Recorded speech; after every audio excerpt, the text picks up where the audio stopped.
മുടിയഴിച്ചു വിടർത്തിയിട്ട് അലസയായി ശയിക്കുന്ന യുവതിയെപ്പോലെ അഷ്ടമുടിക്കായി.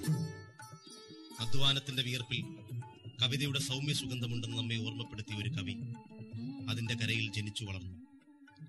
നിർദോഷമായ ഒരുതരം ഉദാസീനതയോടെ, അനാർഭാടമായ അംഗവിക്ഷേപങ്ങളോടെ, പൂവിലൂറുന്ന തേൻകണ്ണം പോലെ മധുരവും അപ്പോഴും ധീരവുമായ തന്റെ കവിതയിലൂടെ അമരനായി തീർന്ന കവി തിരുനെല്ലൂർ കരുണാകരൻ.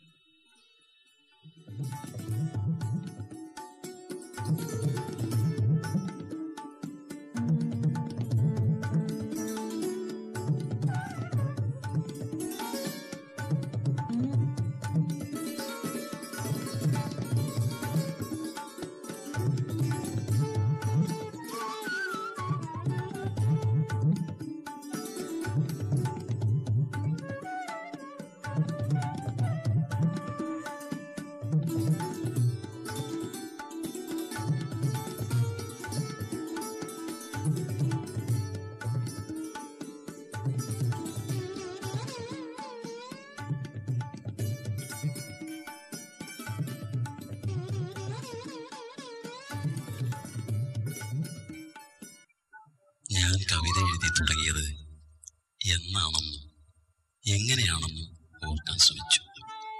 ഒന്നും കൃത്യമായി ഓർക്കുന്നില്ല. ഓർമ്മയിലെത്തുന്നത് എൻ്റെ ബാല്യമാണ്. ഗ്രാമത്തിലെ ബാല്യം. വിശാലമായ മൈതാനങ്ങളും തഴച്ചു വിളനിലങ്ങളും പച്ചനിറം മായാത്ത കാടുകളും തുണ്ടുതല്ലുന്നതിൻ്റെയും റാട്ടുകൾ കറങ്ങുന്നതിൻ്റെയും ശബ്ദങ്ങൾ അലതല്ലുന്ന കായലോരങ്ങളും ചേർന്ന കൊച്ചു ലോകത്ത് എന്നിലെ കുട്ടി ഉത്സാഹഭരിതനായിരുന്നു. ഇടവപ്പാതികളും തുലാവർഷങ്ങളും വേനൽ തിളക്കങ്ങളും മഞ്ഞുകാല കുളിരുകളുമെല്ലാം തനിക്കു വേണ്ടിയാണെന്ന് അവൻ കരുതി.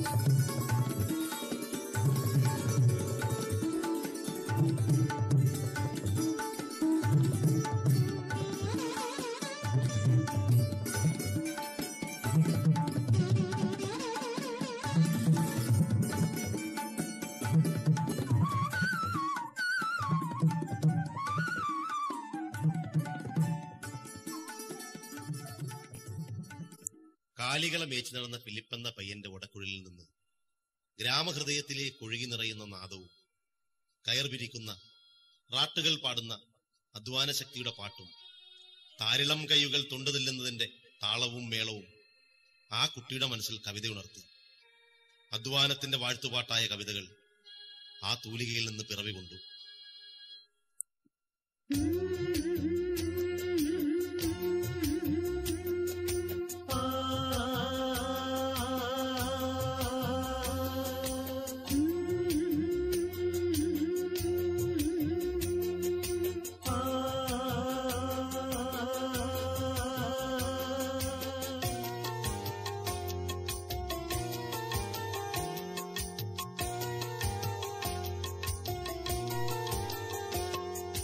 അന്തരീക്ഷത്തിലാകെയുമുള്ളോരഗ്നിവാദമെരിഞ്ഞതുപോലെ,